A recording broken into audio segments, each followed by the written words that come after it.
Bismillahirrahmanirrahim. Hadis yang ke-81 dan yang ke-8 daripada bab yang kita baca. An Abi Bakr As-Siddiq radhiyallahu anhu,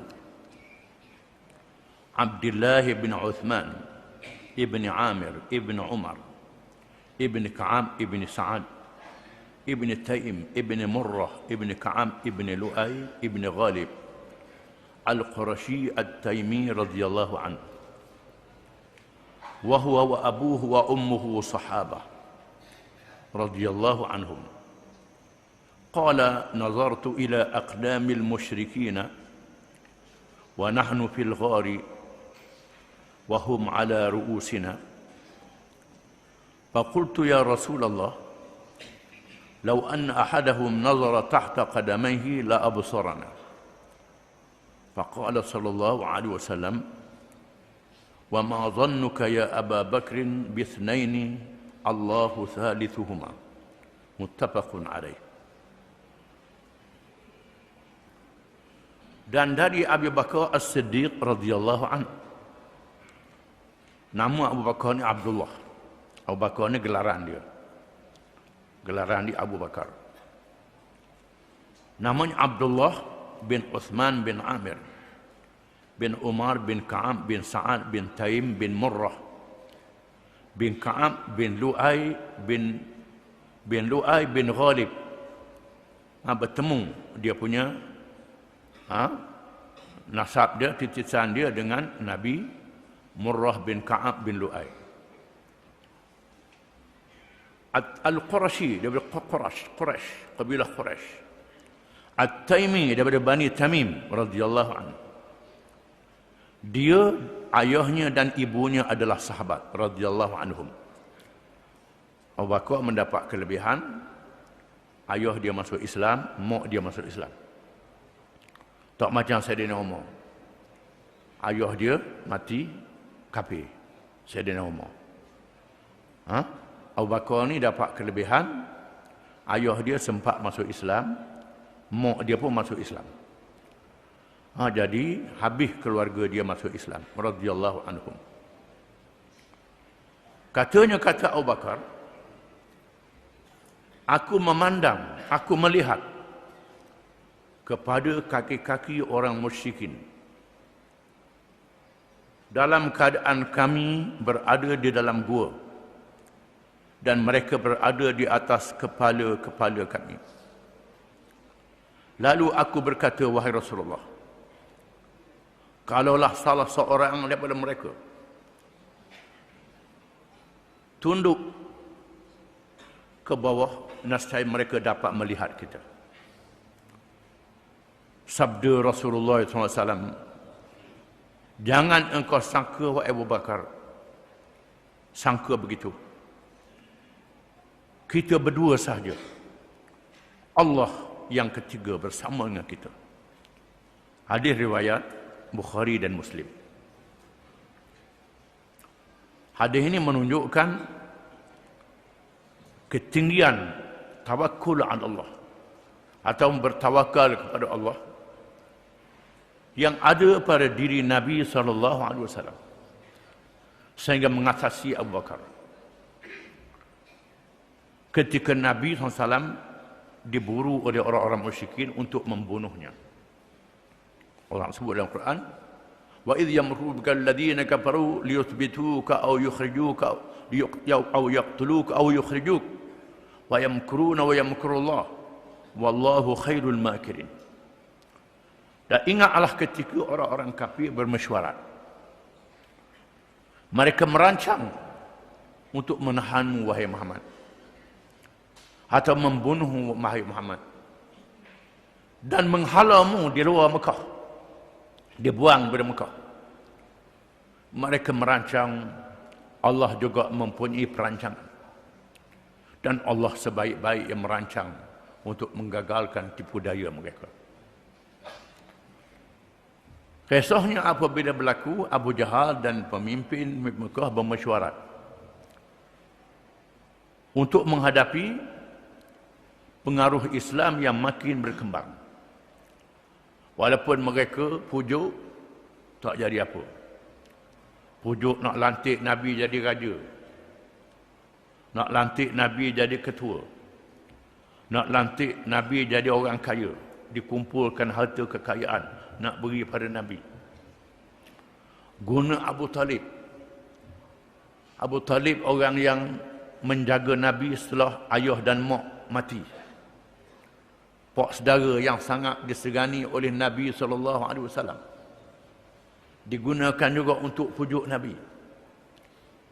Supaya bertemu dengan Nabi, pujuk. Jangan keras sangat. Jangan berdakwah.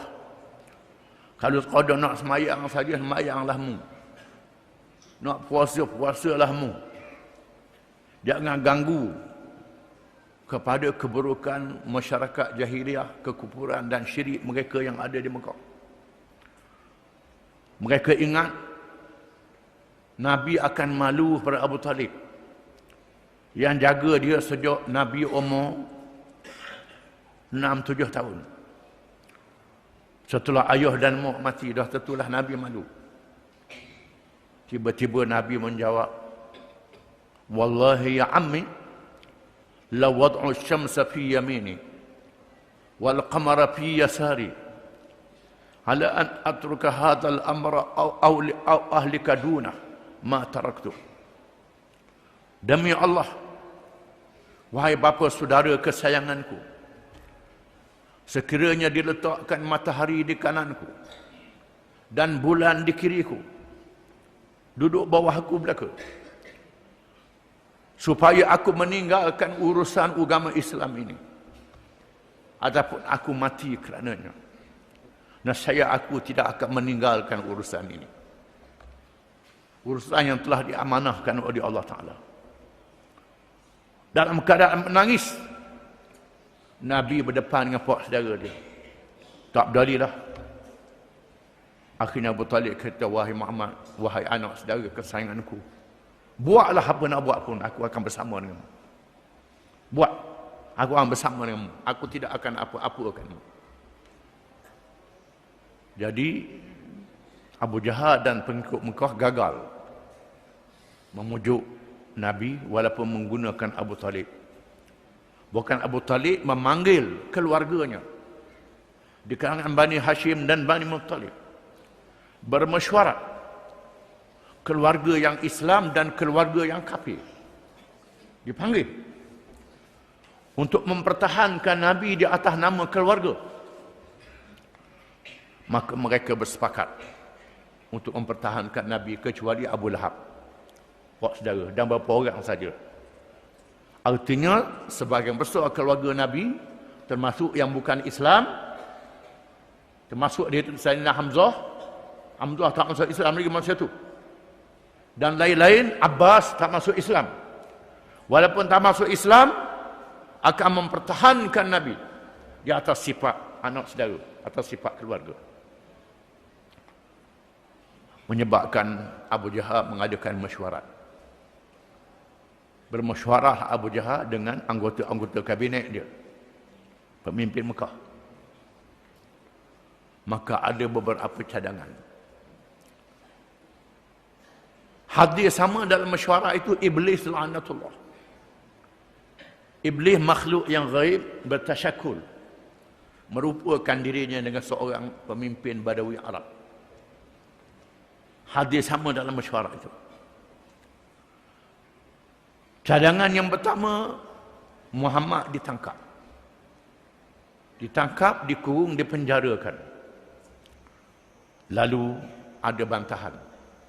Termasuklah Iblis, tak setuju. Kalau kurung dia dalam penjara, pengikut-pengikut dia dan anak beranak yang bersempati dengan dia akan bangkit. Akan membebaskan dia. Cadangan yang kedua, bunuh dia. Bunuh dia. Bunuh tu Muhammad ni. Akhirnya tak setuju. Kalau bunuh dia, keluarga dia akan tuntut bela. Orang Islam dan keluarga yang bersama ni akan tuntut bela. Keluarga dia besar. Tak boleh. Akhirnya cadang supaya dibuang daripada Mekah, buang negeri. Tak setuju juga. Iblis kata kalau buang negeri dia pandai cakap. Dia bijak bersyarah. Kalau buang negeri dia akan bersyarah. Maka orang luar akan ikut dia pula. Akan berkembang pengaruh dia. Akhirnya Iblis mencadangkan supaya tiap-tiap kabilah yang ada di Mekah ini mewakilkan seorang pemuda yang gagah. Pemuda yang gagah. Tangkap Muhammad, tiap-tiap orang pemuda yang gagah yang mewakili kabilah-kabilah ini, bunuh dia serentak.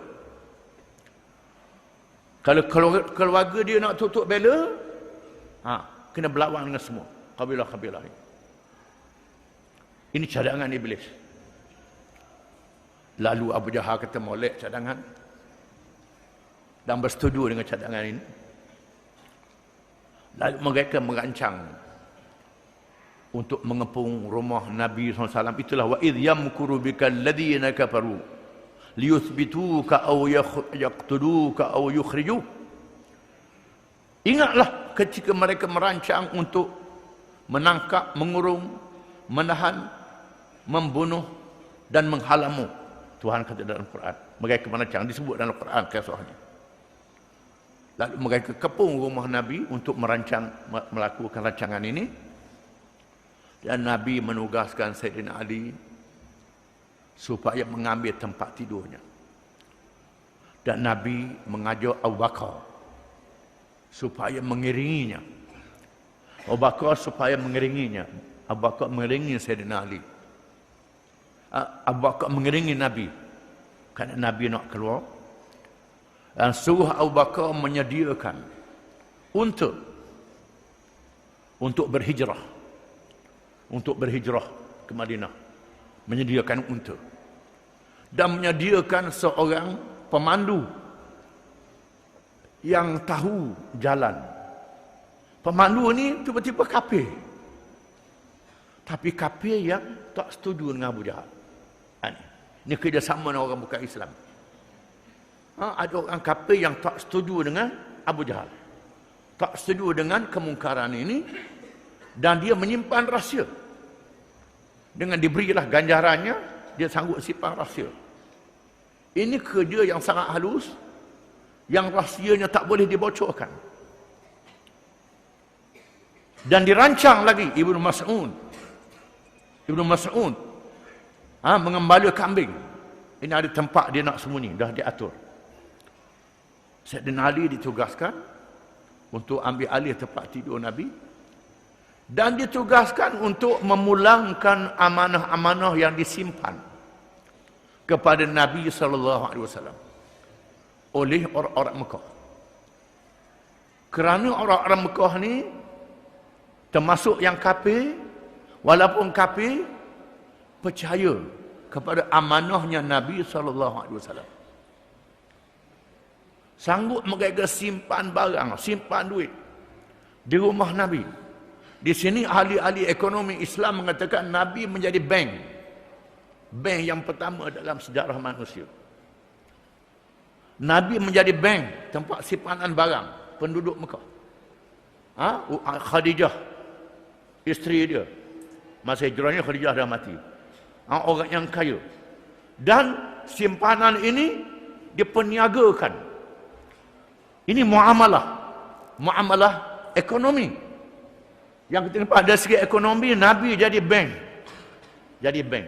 Sama tak ada bank lagi. Nabi menyimpan barang-barang. Termasuk barang-barang orang kafir di Mekah. Dan orang kafir percaya kepada Nabi. Sangat amanah. Dan Nabi suruh Sayyidina Ali lepas dia berhijrah, Sayyidina Ali pulangkan balik barang-barang. Termasuk barang orang kafir. Kalau ikut kita, orang kafir ambil lari lah. Buat lari apa salahnya? Tidak. Nabi tunjuk amanah dia. Termasuk pada orang kafir.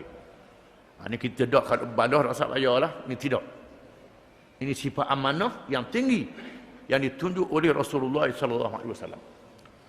Sayyidina Ali tidur tempat tidur Nabi. Dan memulang balik barang-barang yang disimpan oleh orang-orang musyrikin. Setelah dirancang dengan teratur, Nabi duduk di rumah, Abu Jahal dan pengikutnya mengepung rumah Nabi. Mereka merancang di akhir malam ataupun subuh akan memerangkap masuk rumah tangkap Nabi. Dan Allah Ta'ala mengurniakan mukjizat. Dengan pertolongan Allah, semua yang mengepung itu tidur. Ditidurkan oleh Allah Subhanahu wa Ta'ala. Dan Nabi menabur tanah ke atas kepala-kepala mereka yang tidur ini. Kemudian Nabi nak Abu Bakar tidak terus pergi ke Madinah.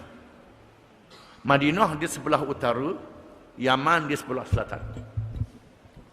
Sudah tentulah mereka akan memburu di sebelah utara kerana tahu Nabi akan pergi ke Madinah.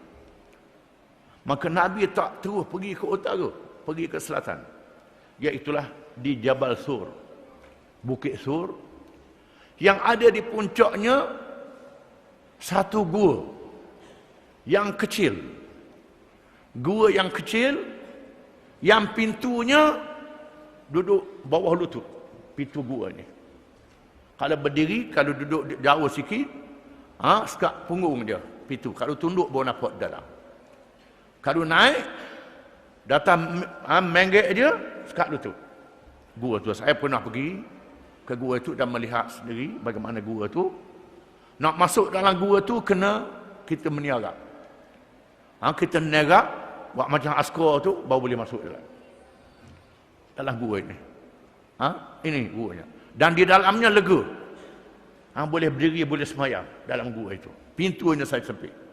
Ini tempat yang dipilih oleh Nabi untuk mungkin diatur oleh Allah Subhanahu wa Ta'ala. Dan Nabi pergi ke selatan, tak pergi ke utara. Ini strategi orang panggil. Orang kita tok bomo tengok naskah juga. Naskah nak pergi ke laut, turun ke mana tu, naskah tu mengarut belakang tu. Nabi dia turun ni ada strategi perang untuk mengedudukan musuh. Kita ni pasal sebab jin, sebab apa dia mengarut. Naskah ni. Ini strategi supaya tak diketahui oleh musuh. Dan Nabi terus pergi ke selatan. Jalan ke arah Yaman.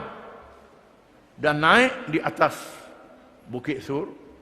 Nak naik itu memakan masa, tak silap saya, hampir 2 jam atau sejam setengah. Nak sampai ke atas puncak gua tu. Masa tu umur saya 20 tahun. Gagah lah masa tu. Ni dah nak naik. Gagah naik sampai di situ. Naik masa tu, sampai atas tu, arwah Ustaz Arun dia tua pada saya. Saya sebut Ustaz Arun dan saya menangislah. Dia tak sapa, separuh saja. Dan saya sapa naik atas gua tu. Ni beberapa orang lagi, kerana kita lebih kuat. Naik atas dan melihat bagaimana pintu gua tadi. Dan Nabi menugaskan Abdullah bin Mas'ud supaya pera kambing kawasan itu. Pera kambing bawa kai Abdullah bin Mas'ud kerja dia jaga kambing. Tujuannya apa? Supaya tapak kaki Nabi dan Abu Bakar ni hilang dengan kambing ladu. Kambing itu tapak kaki hilang, tak boleh dikesan. Tetapi Abu Jahal dan pengikutnya menggunakan pakar-pakar dalam mengesang tapak. Biasanya orang kita ni kalau orang buru nak kesang rusa. Rusa ni duduk arah mana, tengok tapak dia, tahu dia gimana, tuju mana. Gimana pakar yang mengesang tapak ni dapat kesan. Dapat kesan, Nabi tak pergi ke Madinah. Nabi pergi ke selatan. Ini bijaknya. Yang ahli yang mengesang tapak ni, bijaknya.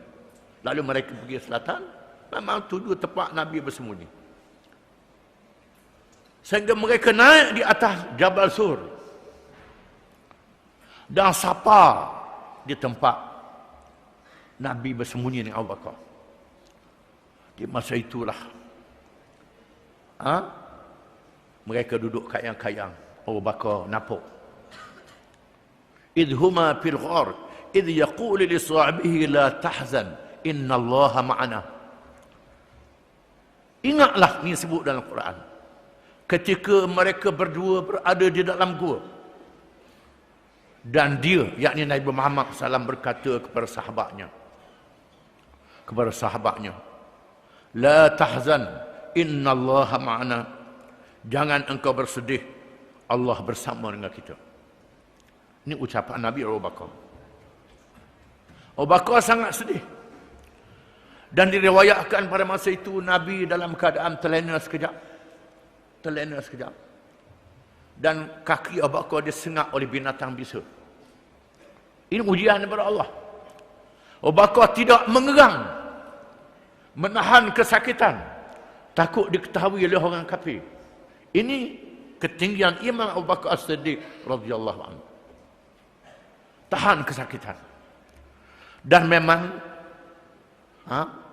kalau orang yang berjihad, yang berjuang, kalau lena tidur, pertolongan daripada Allah.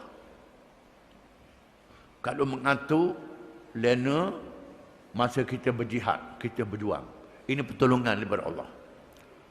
Kalau mengantuk tengah sembahyang, itu syaitan. Itu beza, kena faham. Kalau kita sembahyang mengantuk, baca Quran mengantuk, itu syaitan. Kerana nak ganggu kita punya fikiran tengah sembahyang ataupun tengah baca Quran. Nabi kata berhenti dulu sehingga mengantuk, barulah baca Quran balik ataupun sembahyang, kecuali waktu yang sangat sempit. Memang pertolongan Allah. Tuhan sebut, idhuma fil ghar idh yaqulu li sahibihi la tahzan innallaha ma'ana. Ingatlah ketika mereka berdua berada di dalam gua dan dia, yakni Muhammad, berkata pada sahabatnya, iaitu Abu Bakar As-Siddiq radhiyallahu anhu. Di mana dalam kitab-kitab tafsir, sama ada kitab Sunni ataupun kitab tafsir Syiah, termasuk kitab tafsir orang Syiah. Saya pergi ke Iran, tengok terjemahan Quran di Iran, takut orang Iran tipu dalam masalah terjemah Quran ini. Dia sebut sahabatnya Abu Bakar As-Siddiq radhiyallahu anhu. Dia mengaku di sini. Dan sebab itu yang mudah sangat nak kafir-kafir Syiah ni berlaku, tak boleh.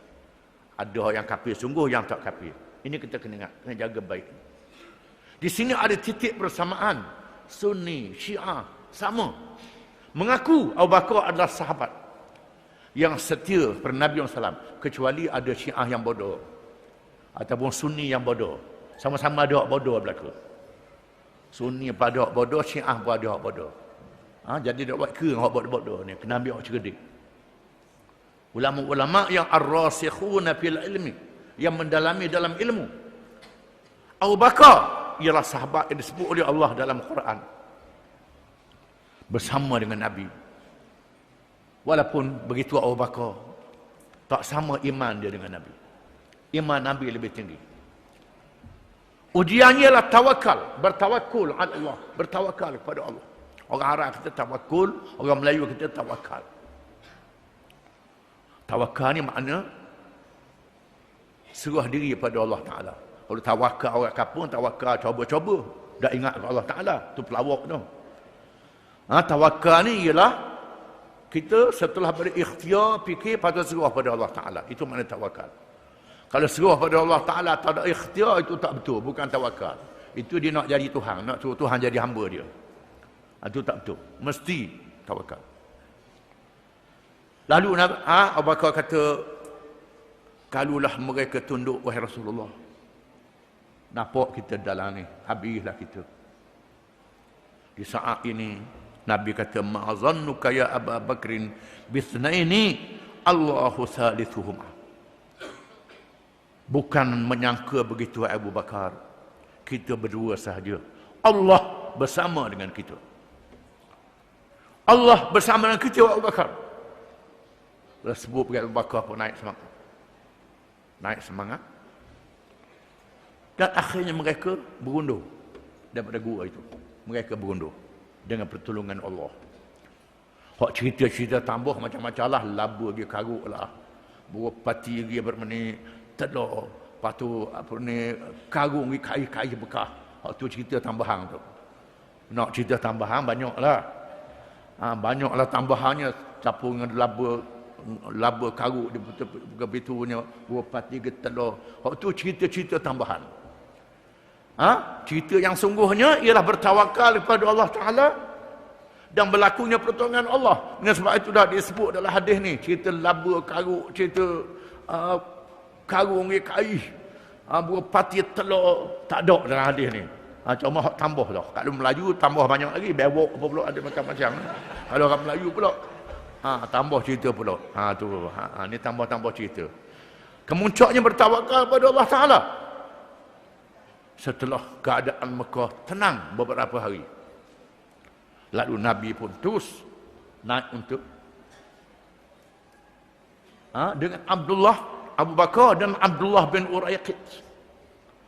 Pemandu ni nama Abdullah bin Uraiqid. Nama Abdullah tapi kafir. Orang Arab nama Abdullah. Nama Abdullah tapi kafir. Abdullah bin Uraiqid memandu. Memandu ke arah jalan tepi laut. Jalan tepi laut. Tak lalu ke jalan biasa yang dilalui oleh orang ramai. Ke jalan tepi laut, jalan pantai. Jalan yang luar biasa dan celah-celah bukit. Tepi laut dan kawasan celah bukit. Yang hanya diketahui oleh orang-orang Arab yang pintar. Yang memandu melalui bintang. Melalui bintang, tengok bintang, dia boleh pandu jalan. Kompas tak ada lama dulu. GPS jauh sekali.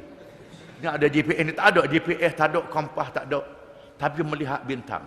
Orang tua-tua kita pun ada juga. Dua selang kita yang bijak tengok bintang dia zaman dulu, lepas mayat terawih pergi ke laut. Ke laut tengok bintang nak tuju unjang di laut tu. Tak ada GPS, tak ada kompas, tak ada apa. Siapa di unjang tu? Dengan apa tengok bintang? Bintang ni duduk sini, bintang bukit tak nampak. Tengok bintang saja. Dia ta'lamu adada sinin awal hisab. Tuhan sebut dalam Quran. Tuhan jadikan bintang ni supaya kamu tahu perhitungan tahun, perhitungan tahun nak ke dan hisab. Nak matematik. Dari segi nak tuju satu tempat. Ini kepintaran dia. Dan setelah gagal menemui Nabi SAW, Abu Jahal buat mesyuarat sekali lagi. Akhirnya mereka bersetuju menawarkan hadiah beberapa ratus ekor unta. Barang siapa yang dapat menangkap Muhammad, hidup ataupun mati, akan diberi hadiah unta yang banyak ratus. Unta ni kenderaan yang mahal di zaman dulu. Maka seorang yang bukan Islam nama Suraqah bin Malik. Suraqah bin Malik dia duduk dalam kedai kopi. Kedai kopi ialah tempat learning. Dia dengar seorang Badui mengatakan dia ada nampak dua orang jalan ke satu kawasan. Jalan menuju, lalu Suraqah bin Malik pun pergi kepada dia, suruh senyap. Jangan cakap lagi. Kerana dia fikir inilah peluang untuk dia dapat unta. Dia nak buru Nabi, nak bunuh Nabi, dan dia jadi orang kaya. Tak boleh ajak saing. Kalau ajak saing kena bagi. Ni otak kepala kafir dia. Kalau ajak orang lain kena bagi. Boleh sikit lah unta ke dia. Ada tomok tu. Dia nak pergi seorang dengan senjata. Suraqah ni adalah seorang pahlawan. Pahlawan musyrikin. Yang dia fikir dia akan boleh tangkap paksa Abu Bakar dengan Nabi, balik semula kuat atau berbunuh. Dia boleh hadiah yang banyak. Lalu dia balik ke rumah dia, suruh khadam dia menyediakan kuda dan senjata. Letak belakang rumahnya, depan rumah, orang tak tahu, jangan biar orang nampak. Rahsia juga mereka ni, duduk ingat hadiah ni. Lalu setelah siap, dia pun naik kuda dia menuju ke arah tempat yang dia beritahu itu. Akhirnya bertemulah Nabi dan Abu Bakar, Abdullah bin Uraiqid yang sedang menunggang unta. Peluang lah ni. Abu Bakar pun tengok Abdullah bin Uraiqid, Suraqah bin Malik. Habislah kita. Nabi kata tak apalah. Lalu Suraqah bin Malik melajukan kuda untuk meminta Nabi. Dak dan siapa? Kaki Suraqah ditangkap oleh bumi. Bumi pegang kaki kuda dia. Tanah pegang. Berlaku pertolongan Allah sehingga Suraqah rebah dengan kuda jatuh ke bumi. Kemudian dia naik semula, kejar balik, kena pegang di bumi balik. Naik semula, kejar balik, rebah. Akhirnya dia nyembah depan Nabi. Nyembah nama Nabi, dia tak mau buat apa dah. Tak mau buat apa dah, lepas bebaslah dia, tolonglah dia. Ini benda pelik. Tapi tak mau masuk Islam lagi. Hanya deginya, tak dapat hidayah. Masuk Islam ni dapat hidayah. Lalu Nabi kata, wahai Suraqah, pergilah aku bebaskanmu. Dan aku hadiahkan kepadamu, aku akan hadiah kepadamu gelang emas kebesaran kerajaan Parsi.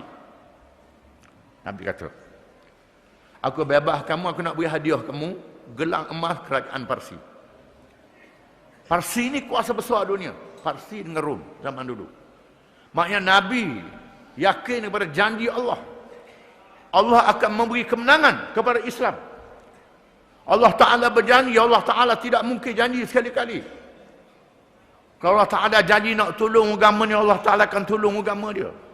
Walaupun mati orang, walaupun lari orang, walaupun rebah berapa orang, walaupun akan tiba masanya, Islam akan menang. Di sini keyakinan Nabi SAW. Parsi dan Rom akan jatuh. Negara belum ada lagi, tak sampai di Madinah, belum lagi bentuk negara. Tetapi Nabi sudah yakin pada janji Allah Subhanahu Wa Taala. Sehingga menunjukkan keyakinan itu, sanggup berjanji dengan Suraqah bin Malik, akan tiba masanya aku nak beri hadiah gelang emas, iaitulah pingat kebesaran kerajaan Parsi. Pingat dia gelang emas, nak beri hadiah padamu. Surah pembunuh balik dalam keadaan dia tak beritahu siapa dia. Malulah dia kalau rakyat. Malu korang. Pahlawan ni. Tiba-tiba gagal. Malu. Dan Nabi diselamatkan oleh Allah Ta'ala. Diselamat. Diriwayatkan. Siapa tengah jalan tu berjumpa dengan khemah Ummu Ma'bad. Tak boleh kita panjang sikit. Ummu Ma'bad. Seorang badui yang duduk hidup suami isteri dia. Suami dia pergi tenok kambing, duduk di khemah. Dia lalu di situ. Lalu Nabi tanya, ada tak susu? Ada tak susu? Dia kata tak ada susu. Susu tak ada, habis. Dia ada orang Arab, bila ada tetamu, dia jamulah. Beri susu lah, itu adat dia. Memuliakan tetamu. Ummu Ma'bad ni tak kenal sampai dia. Dia Nabi bertengoklah Abu Bakar, tengok ada kambing kurus seekor. Kambing kurus. Kambing tu. Nabi kata, wahai kambing tu. Wahai kambing tu. Wahai kambing tu, Nabi bergosok lapuk dia, penuh susu selalu. Ini mukjizat. Nak tunjuk ke Ummu Ma'bad, ini adalah Rasul. Rasul Allah Ta'ala. Perah susu. Tubik susu kambing kurus kering. Ada susu. Dan minum, kenyang. Tinggal susu ke Ummu Ma'bad. Ini nak jadi cerita, beritahu kepada suami dia. Ini adalah Rasul yang dilantik oleh Allah Ta'ala. Yang ditunjukkan mukjizatnya. Dan sampai ke Madinah disambung. Rekah ceritanya, tegaklah sebuah kerajaan, sebuah negara. Walaupun orang kafir dengan perang Badarnya, perang Uhudnya, dengan perang Ahzabnya, nak jatuhkan negara ni tak jatuh.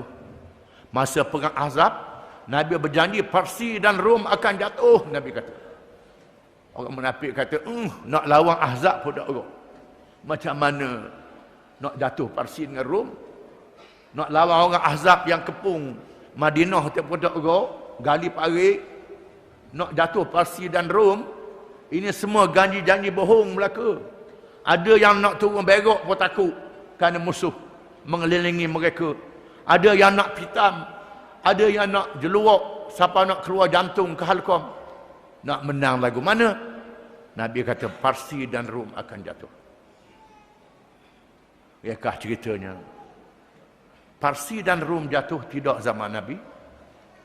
Tidak zaman Abu Bakar. Jatuh zaman Sayyidina Umar bin Khattab radhiyallahu anhu. Bila Sa'ad bin Abi Waqqas radhiyallahu anhu, panglimanya dilantik untuk mengepalai tentera Islam, menjatuhkan kerajaan Parsi dan menawan Hirah. Hirah ialah pusat kerajaan Parsi. Kalau kita macam Putrajaya lah, macam Washington di Amerika, Moskow, Kremlin, pusat pentadbiran Rusia, pusat pentadbiran kerajaan kuasa besar Amerika. Jatuh di bawah Islam. Ini pun Nabi sebut kepada Adi bin Hatim At-Ta'i. Adi bin Hatim At-Ta'i yang menyerah diri pada Nabi setelah kabilah Tai dikalahkan dan ditawan keluarganya. Adi bin Hatim melarikan diri. Bila Nabi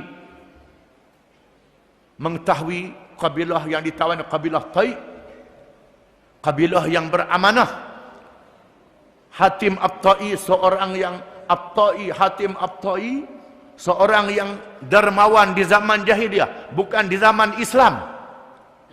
Bukan di zaman Islam. Sanggup menyembelih kuda kerana memuliakan tetamu. Kuda yang dia sayangi memuliakan tetamu. Menolong orang susah. Zaman jahiliyah ni. Bila anak Hatim At-Ta'i yang ditawan itu memperkenalkan diri pada dia ni anak Hatim At-Ta'i. Lalu Nabi kata, ayahmu berakhlak Islam di zaman jahiliyah. Nabi membebaskan keluarga Hatim At-Ta'i. Ni dak hak negara Islam khalifah duk di Iraq, istilah jadi khalifah. Kalau tak masuk Islam bunuh. Ni bukan cara Nabi aja. Sama ada masuk Islam, bayar jizyah ataupun lagi atau bunuh. Tunjuk dalam berita banyak orang masuk Islam kerana paksa. Tak boleh masuk Islam kerana paksa, tak boleh. Tak betul suruh orang Islam masuk, orang kafir masuk Islam dengan paksa tu tak boleh. Dia masuk Islam dengan keadaan munafik. Kena tunjuk. Lalu Nabi bebaskan tawanan keluarga Tai. Lalu anak perempuan Tai ini pergi cari abang dia Adi bin Hatim yang melarikan diri ke Rom.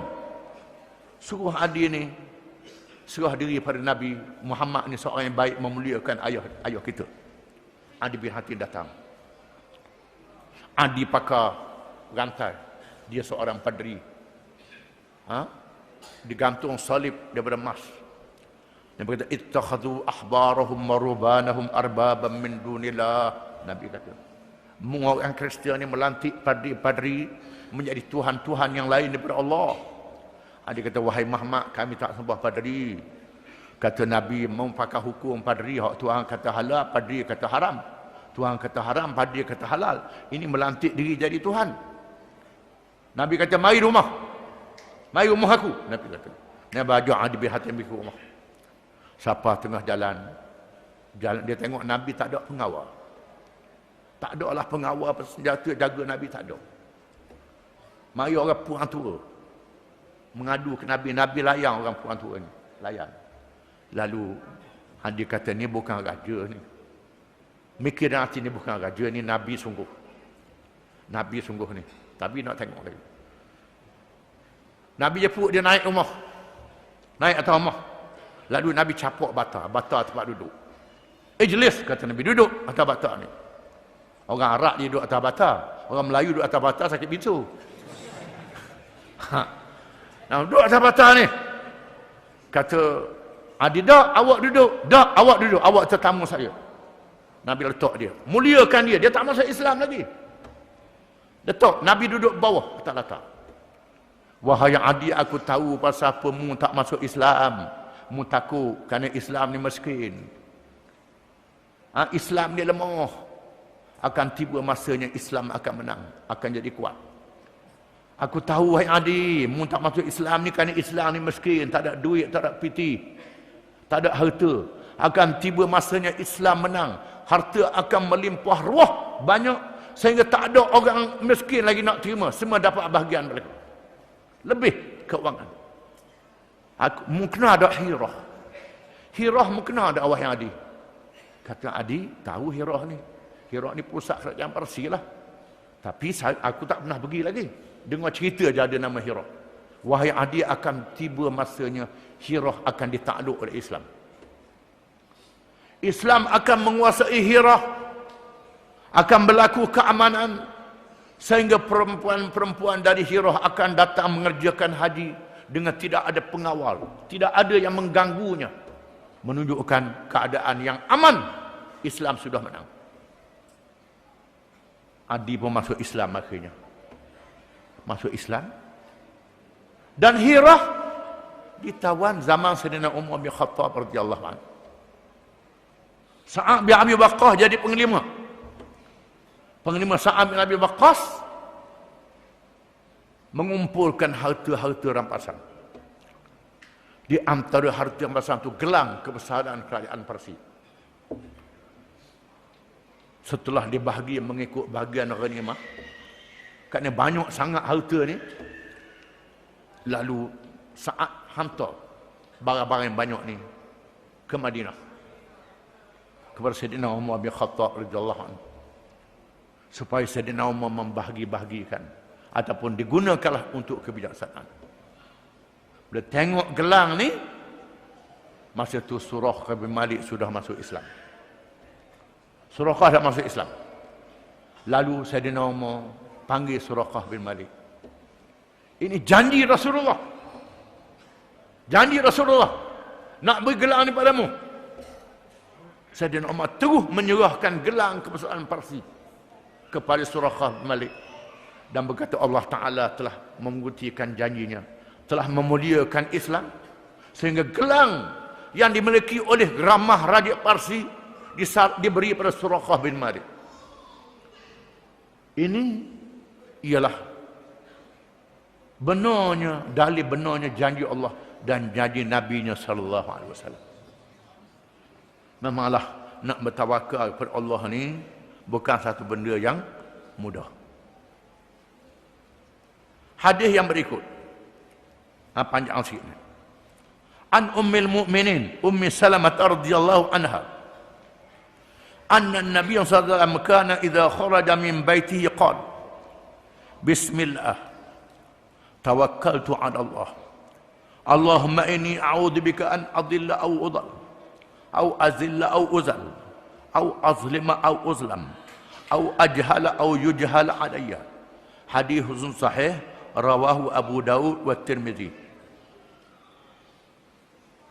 Hadis yang ke-82 mengikut senarai hadis Riyadhus Shalihin dan nombor 9 mengikut bab bertawakal ini dari Ummul Mukminin Ummu Salamah radhiyallahu anha bahawa Nabi SAW apabila keluar dari rumahnya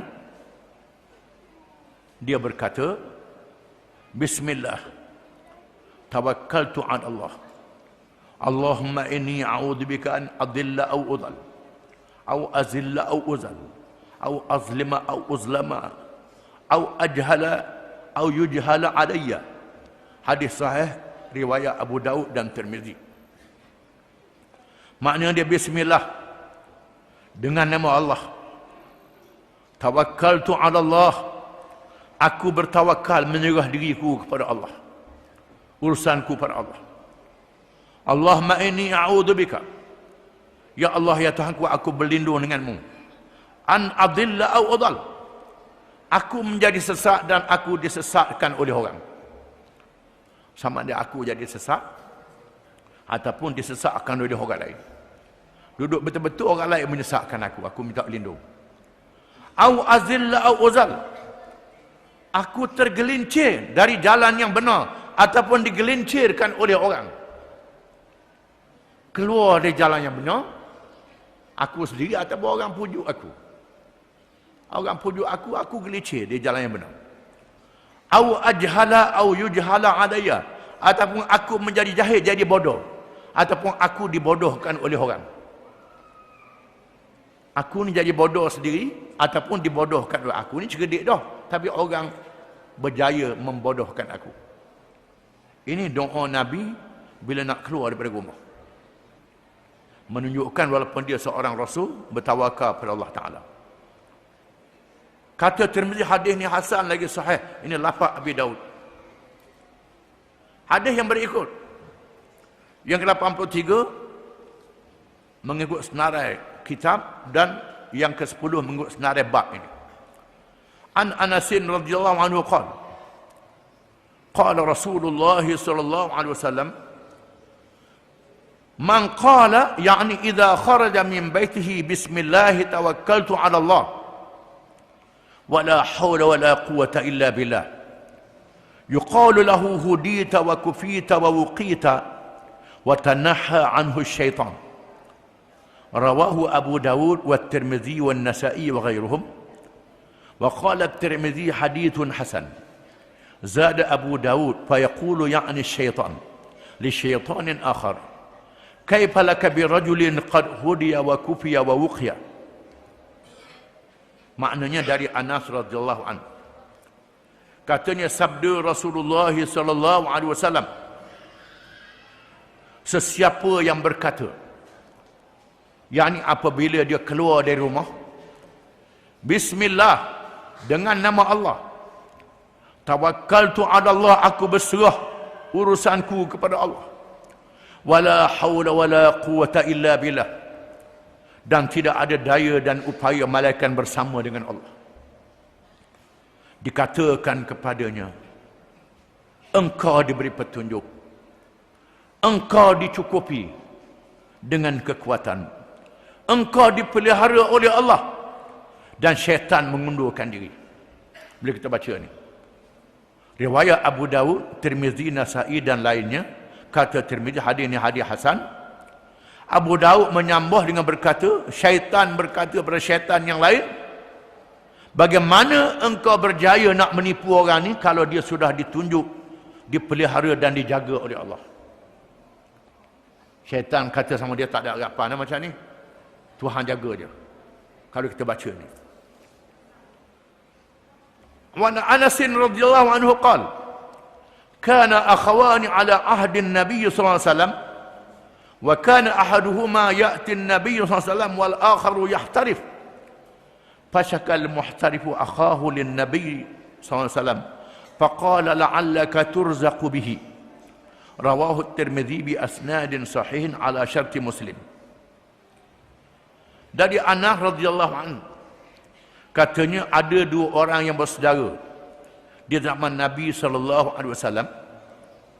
Yang satu selalu datang ke majlis Nabi sallallahu alaihi wasallam, yang satu lagi terpaksa bekerja.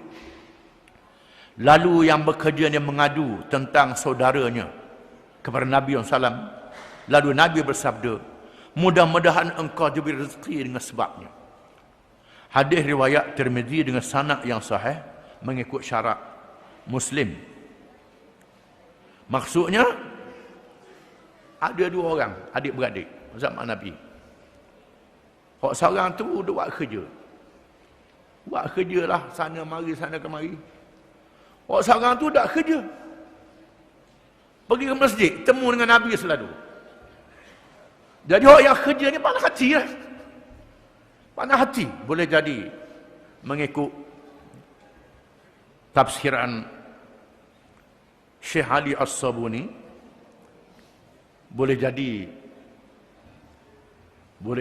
apa namanya, yang tak kerja ni dhaif. Tak gerak nak kerja.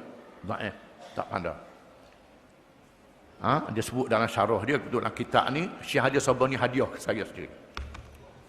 Dia melawat Malaysia bertahun tu, beri hadiah kitab karangan dia, Syarah Riyadhus Salihin.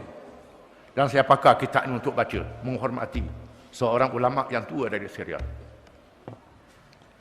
Dia hadiah kitab ni, dan dia sebut dalam syarah dia, boleh jadilah yang tak kerja ni kerana dia uzur, dia tak pandai kerja. Hak ni kerja. Jadi orang yang kerja ni sakit hati. Dia tak boleh ke masjid, tak boleh pergi hadir dengan majlis Nabi. Hak ni pula boleh pergi majlis semua, boleh kat Nabi. Lalu dia pergi ngadu kat Nabi, sakit hati tentang dia tak boleh mari dekat Nabi. Adik abang dia tak sebut, boleh mari dekat Nabi. Lalu Nabi kata, mudah-mudahan boleh rezeki dengan sebab hak tak kerja ni. Tuhan beri rezeki tambah. Jadi kalau mu kerja untuk seorang, dapat rezeki seorang. Dengan sebab mu dia kerja untuk dia juga, Tuhan beri rezeki untuk dua orang. Diberkatkan. Dia suruh kita bersabar. Jangan baloh adik-beradik. Jangan baloh adik-beradik. Jangan deki adik-beradik. Walaupun dalam bab agamanya, hak ni boleh mengaji agama, hak ni tak dan mengaji agama, sakit hati. Sabarlah. Nabi kata mudah-mudahan Tuhan beri rezeki kepadamu dengan sebab adik-beradikmu hak mari sini hak dak kerja tu. Tuhan tambah rezeki kepadamu. Tuhan kata. Di sini juga menunjukkan fadilat kita tunduk pada arahan Allah dan tunduk pada arahan Nabi, bertawakal kepada Allah Taala. Wallahu